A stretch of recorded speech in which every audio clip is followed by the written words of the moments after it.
I'm Joey with Thai Living.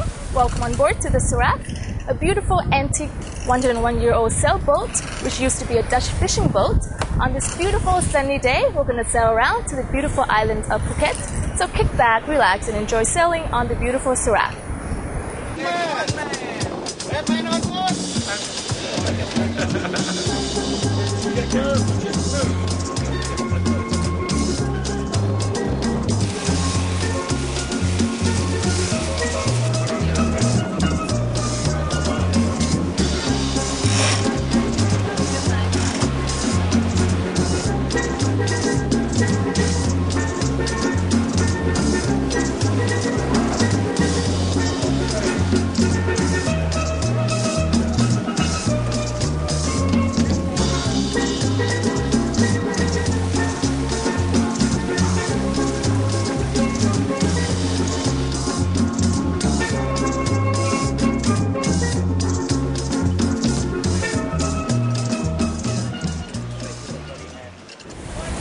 Hello there.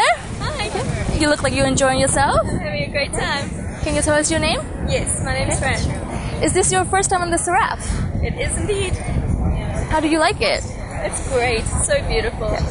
Did you know that it's 101 years old? No, I didn't, but now I do. I can believe it. Well, here's a familiar face. Hello there, Joey. What are you doing out here, Mark? I'm on a boat because we live on an island and it's easy to forget that we're surrounded by water, and the best way to see Phuket, in fact, is on a boat. And we're on the Seraph, which is a beautiful boat. I was very fortunate to be invited for some beer and good people and lots of wind. So you're enjoying yourself? Very much so, very much so.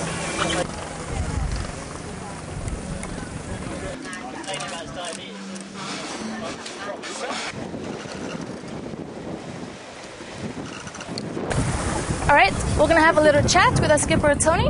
So, Tony, can you tell us a little bit about yourself? How long have you been the captain of this boat?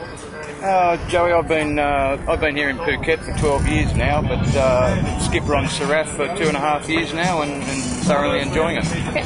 Do you enjoy sailing an old boat like this compared to a modern boat?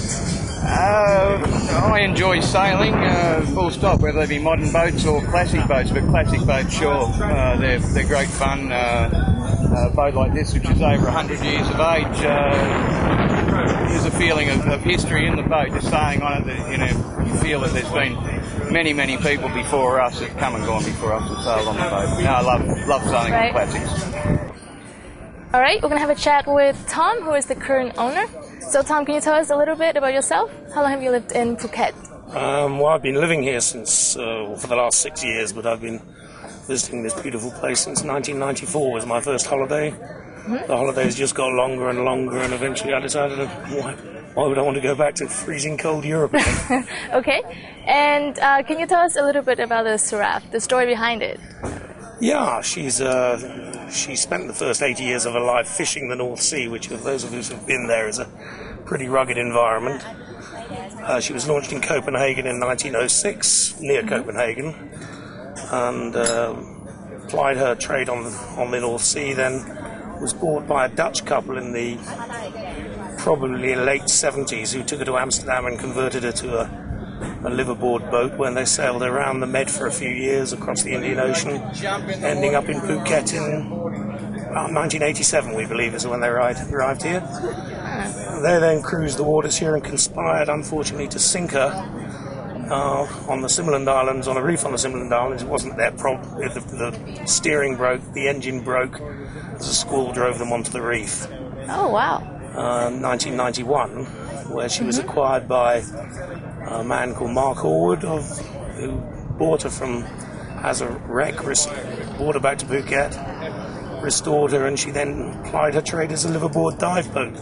I believe she was the second liverboard dive boat in Phuket, which she then did for the next 10 years, but by then Phuket was the extremely well-developed dive area that it's become, and people want to go fast and dive and get back fast, so a 100-year-old lady isn't perhaps the easiest way to do that. But so he then found this, many people would say, foolish Englishman who wanted to retire here, who has some sort of mental deficiency or passion for old boats, so bought her, and we've kept her going. She now does a little bit of work, enough hopefully to cover her not inconsiderable maintenance costs. Well, I think she's beautiful. Oh, she's a grand old lass, yeah. And the name Seraph is quite unique. Can you tell us the meaning behind it? Yes, it's actually Seraph or Seraphim, which is a six-winged angel, because she flies with 6 sails normally. Well, that's the maximum number we can run on her. He was one of the archangels who protected God, the others being the cherubim, and Lucifer, who became a bad boy and went and started hell, I believe.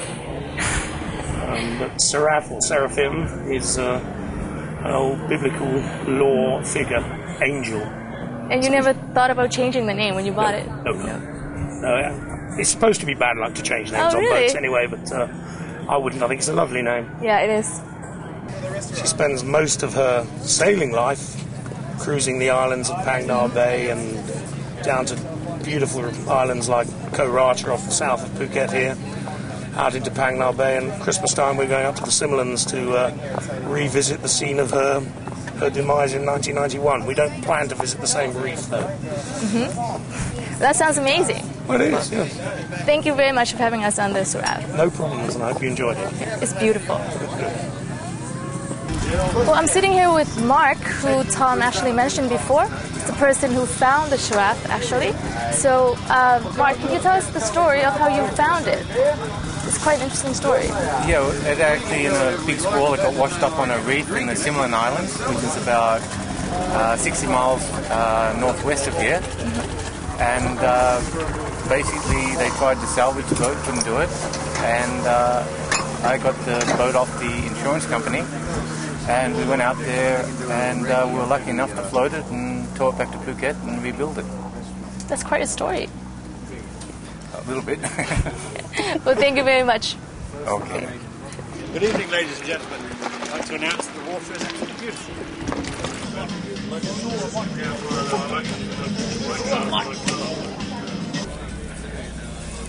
Alright guys, we're about to leave Kata Beach now. I had a great day today sailing with the Seraph. I hope you did as well.